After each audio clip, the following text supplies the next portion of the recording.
नीता रसोई में बर्तन साफ कर रही थी। बाहर से उसकी ननद की आवाज आती है, भाभी, अरे भाभी, क्या कर रही हो रसोई में।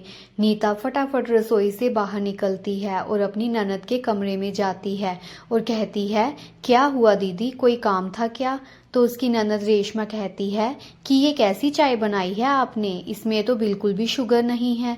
रेशमा गरम गरम चाय का कप उसके मुंह पर मारती है तो नीता आगे से चिल्लाने लग जाती है। भागते हुए नीता के सास ससुर रेशमा के कमरे में आते हैं और रेशमा को बोलते हैं कि रेशमा, ये कैसी बदतमीजी है अपनी भाभी के साथ ऐसा करने की, तुम्हें जरा भी अकल है कि नहीं। क्या यही संस्कार दिए हैं हमने तुम्हें। दिन ब दिन तेरी ये हरकतें बढ़ती ही जा रही हैं। रेशमा कहती है कि पापा, आप सबको मेरी ही गलती दिखाई देती है और भाभी की नहीं। जरा इससे पूछो कि इसने चाय में शुगर क्यों नहीं डाली। तो रेशमा की माँ बोलती है कि उसे याद भूल गया होगा। ये कौन सी बड़ी बात है, तुमने उसका मुंह जला दिया, तुम्हें थोड़ी सी भी शर्म नहीं आई क्या। नीता आगे से कुछ नहीं बोलती। रेशमा कहती है कि माँ, पापा, आप हर बार भाभी की ही साइड लेते हैं, कभी भी तुम दोनों मेरे हक के लिए नहीं खड़े हुए।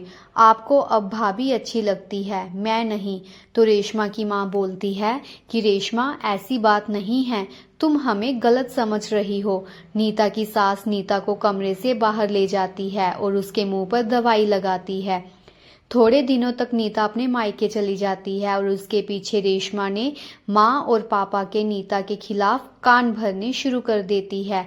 मायके से जब नीता लौट कर आती है तो नीता के सास ससुर दोनों नीता के साथ अच्छा व्यवहार नहीं करते।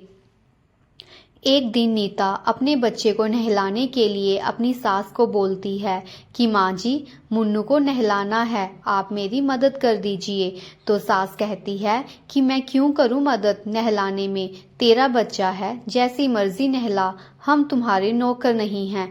तो आगे से रेशमा कहती है कि माँ, जिसका बच्चा है वो ही पालें, हम क्यों उसे उठाएं।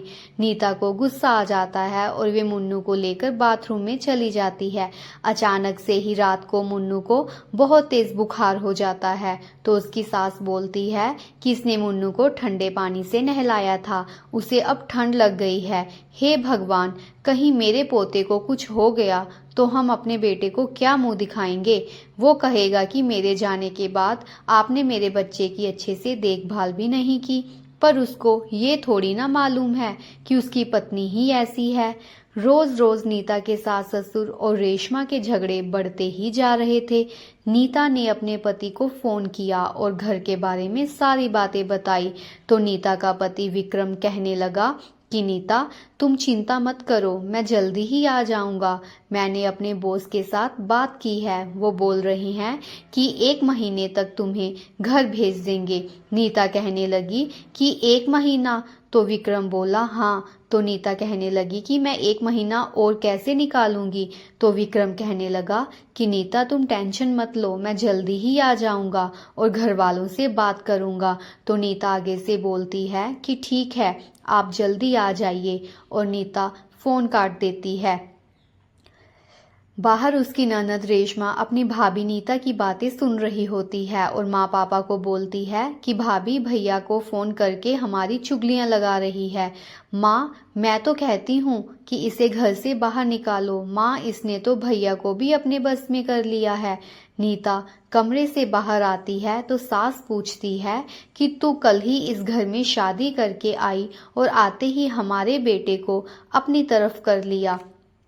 नीता कहती है कि माँ जी, मैंने क्या किया है जो आप मेरे साथ ऐसे बात कर रही हो। तो सास बोलती है कि तेरी माँ ने तुम्हें यही सिखा कर भेजा है कि आते ही अपने पति को घर वालों के खिलाफ कर दो, यही अकल दी है तुम्हारे माँ पापा ने तुम्हें। सास नीता को बोलती है कि अपना बोरिया बिस्तर समेट और निकल जा इस घर से। तो नीता बोलती है, क्यों माँ जी, ये घर जितना मेरे पति का है उतना ही मेरा है, आप मुझे इस घर से नहीं निकाल सकती, मैं क्यों जाऊं इस घर से। तो रेशमा नीता के जोर से थप्पड़ लगाती है तो नीता रेशमा का हाथ पकड़ लेती है और बोलती है कि बस रेशमा, बस, बहुत हुआ, बहुत सुन ली तेरी बातें। तो रेशमा हैरान हो जाती है कि इसके मुंह से आवाज भी कैसे निकली। नीता कहती है कि आवाज नीचे करके बात कर, नहीं तो मेरे से बुरा कोई नहीं। और नीता रेशमा को जोर से धक्का देती है तो रेशमा बेड पर जा गिरती है। नीता बोलती है कि अगर तुम तीनों ने मेरे साथ कुछ भी गलत किया तो मैं तुम तीनों की रिपोर्ट थाने दे दूंगी। तो उसके सास ससुर डर जाते हैं और रेशमा कहती है कि ये धमकी तुम किसे दे रही हो, जाओ किसी और को जाकर दो। नीता के सास ससुर दोनों रेशमा को चुप होने के लिए कहते हैं, पर रेशमा नहीं सुनती। सास ससुर नीता से माफी मांगते हैं और बोलते हैं कि हमें माफ कर दो बहू, हम अपनी बेटी के बहकावे में आ गए और तुम्हारे साथ गलत व्यवहार किया।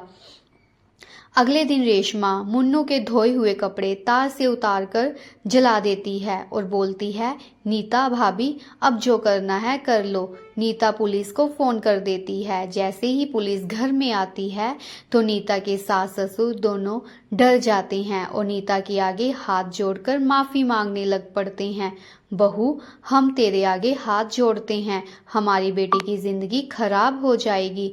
दोनों नीता के आगे रोने लग पड़ते हैं।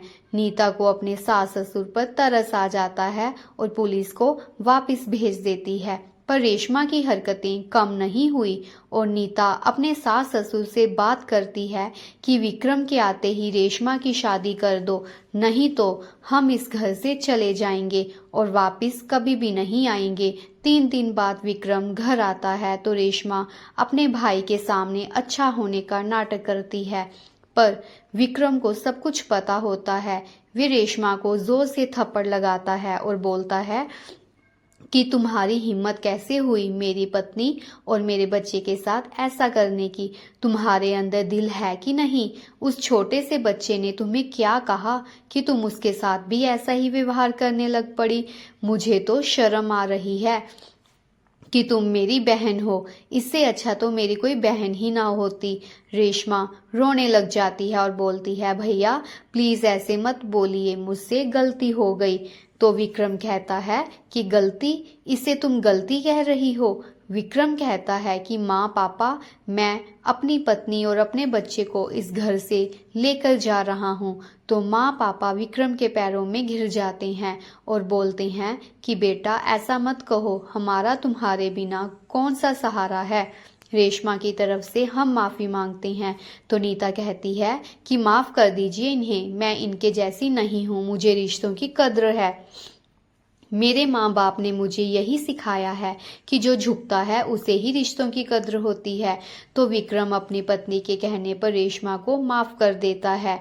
तो सास ससुर दोनों नीता को अपने गले लगा लेते हैं और बोलते हैं कि हमने बेटी और बहू में भेदभाव किया है, हमसे गलती हो गई, बहू भी आखिर बेटी ही होती है। तो फ्रेंड्स, अगर आपको मेरी कहानी अच्छी लगी हुई हो तो प्लीज़ चैनल को लाइक, सब्सक्राइब, शेयर और कमेंट ज़रूर कीजिएगा। धन्यवाद।